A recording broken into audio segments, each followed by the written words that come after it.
plume ou clavier mou, choix. Et leur mission, pour un texte limité à 4800 mots maximum, placer 2 mots parmi la liste: suppositoire, passe-partout, pigeon, grippe, banane, vieux slip ou peigne à cran d'arrêt. Au départ, ils étaient 20. Aujourd'hui, ils ne sont plus que 3. À la fin, il n'en restera qu'un. Mesdames et messieurs les défiants, je vous déclare les résultats du concours de texte. En 3e position, le finaliste du thème La quête du Mathéo avec le texte Le dessin du tigre. Je vous demande d'applaudir bien fort Yao.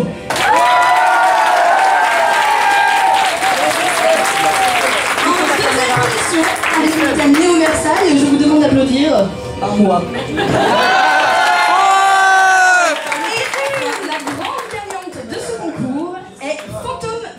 Qui n'est pas là malheureusement aujourd'hui, avec le texte remappage temporel involontaire, RTI pour les intimes. Merci à vous de l'applaudir bien fort. Grâce à toi. Alors, je vais donc vous lire un extrait. Non, Tanouki, non. Tanouki, faut qu'on te parle, là c'est capital, c'est important, faut qu'on te parle. On en a gros. Ouais. C'est pas normal. Pourquoi on lit son texte et on lit pas les miens? On a participé. Ouais, moi je veux lire mon texte. Ouais, on en a gros. Il y a eu un vote, c'est la démocratie, sinon je lirais mon texte en mode tyran, ouais. Et donc, non. Et d'ailleurs, vous l'avez lu? Celui de Fantôme Phoenix? Ouais, bah j'ai lu le mien, quoi. Ouais, moi aussi. Mais on en a gros. Et ben, voilà ce qu'on va faire. Tiens. Et tiens. Voilà. Et ben, vous lirez ça et ça. Okay. Attends, tu veux que je fasse Judith? Bah ouais, c'est cool. Moi j'aime bien Mathéo. Bah, t'as pas de pression. Ah, moi j'ai de la pression. Bien. Hey, ils sont nombreux. C'est avec un regard nouveau et un léger sourire qu'elle posa les yeux sur Mathéo, grand, bien bâti, habillé et protégé par les circonstances de son métier, avec des articles coincés dans la ceinture et une cicatrice de provenance inconnue lui marquant la tempe. Il semblait être le genre d'homme qui n'avait pas de rien. Bon, il faut imaginer, on a que les moyens de bord. Judith remarquait que ses mains tremblaient. Il n'aurait suffi que d'un coup de vent pour qu'il lâchât sa prospectus, alors qu'elle le détailla. Le nouveau venu lui proposa ses services gratuitement. Elle s'entendit répondre de loin et d'un air absent qu'elle n'était guère intéressée. Aussi loin qu'il remontait dans ses souvenirs, elle ne se rappelait pas ce fragment de son existence. Elle était déjà en train de changer son histoire. Désolé de vous avoir dérangé, je m'en vais. Dit-il, sortant une nouvelle fois la jeune femme de sa rêverie. Arrêtez de vous excuser, c'est pénible. Vous devez vous faire respecter. C'est vraiment pas un problème d'habitude, mais avec vous c'est différent. Je sais pas pourquoi. Lui répondit l'homme, faisant sourire Judith et Valérie. On peut en discuter si vous voulez. Vous avez pourri ma nuit, donc vous allez vous rattraper. Vous buvez quelque chose? Il était une notoriété publique qu'en l'an 2098, on n'invitait jamais un inconnu chez soi en pleine nuit. C'est en fait ce depuis la nuit des temps. De même que l'on ne devait accepter l'invitation d'une inconnue à entrer chez elle, surtout lorsqu'on savait qu'elle était armée d'un Red Wolf 2096. Mais Judith connaissait déjà Mathéo. Fidèle garde du corps peu coûteux, puis partenaire dans le plan à 3 de Renard, puis ami et finalement amant dans sa première vie. Mais Mathéo connaissait déjà Judith. Du moins en avait-il l'impression. Sans doute avait-il juste rêvé d'elle, mais n'était-ce pas déjà une belle coïncidence? Rencontrer cette femme au caractère bien trempé dans ses songes et la rencontrer réellement par la suite était un sentiment étrange que le jeune homme n'aurait su définir. Vous allez pas me tirer dessus quand même? Se méfia le jeune homme. Mais non. Le rassura Judith blasée. C'est à partir de cet instant précis que tout souvenir concernant la première vie de Judith s'épanouissait définitivement, lui laissant le loisir de vivre pleinement la deuxième. L'implant se détruisit de lui-même, devint utile. Défi, tu les gâtes, t'as fini. Yes! C'était la date. Accoudé sur son plan de travail devant son grille-pain, à se faire des grimaces sur la partie argentée de l'appareil, Judith attendait ses toasts, ingrédients cruciaux de son sandwich. Elle était installée depuis un peu moins de 2 mois dans son nouvel appartement, plus spacieux que brûlant. Que le précédent, pardon. Mais dont la qualité panoramique laissait à désirer.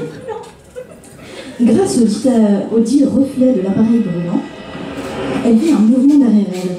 Ce fut vif, et si elle n'avait pas eu les yeux rivés sur le métal, elle n'aurait sans doute rien vu.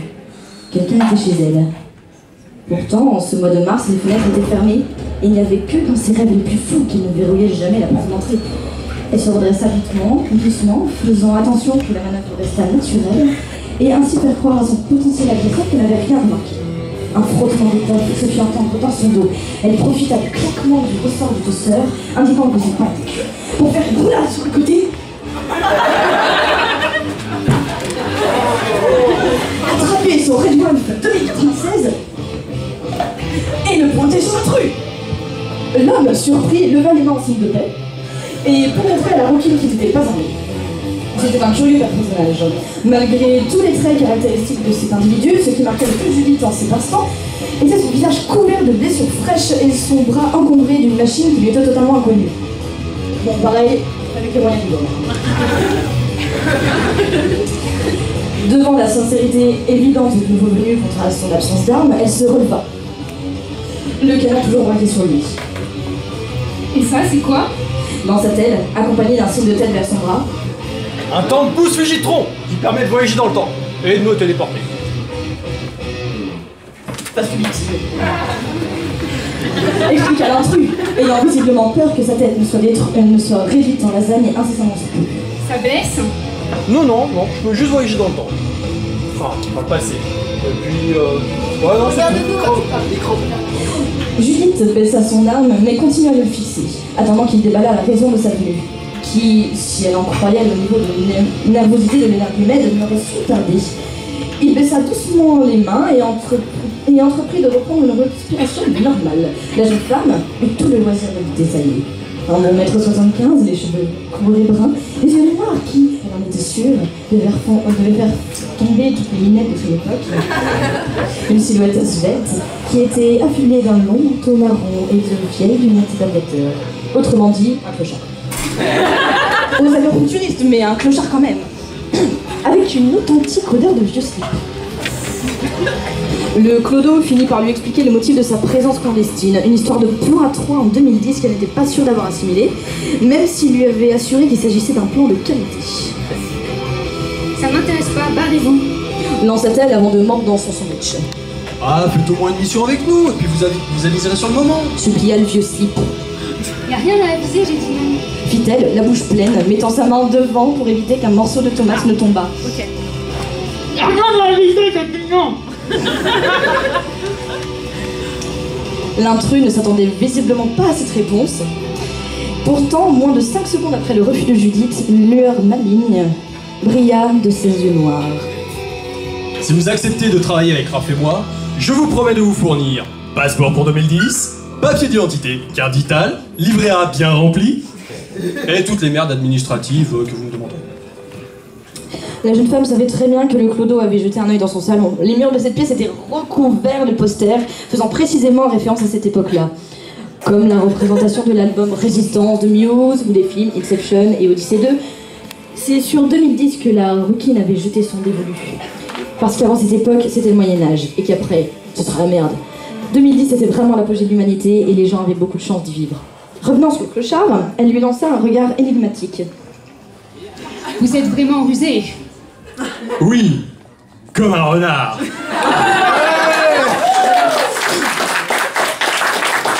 Eh bien, c'était la fin de remapage temporel involontaire. Et oui, donc pour avoir la suite de ce texte, savoir qu'est-ce qui se passerait donc si Judith avait pu, effectivement, avec Ripley, réécrire son histoire, eh bien vous le saurez en lisant Remapage temporel involontaire.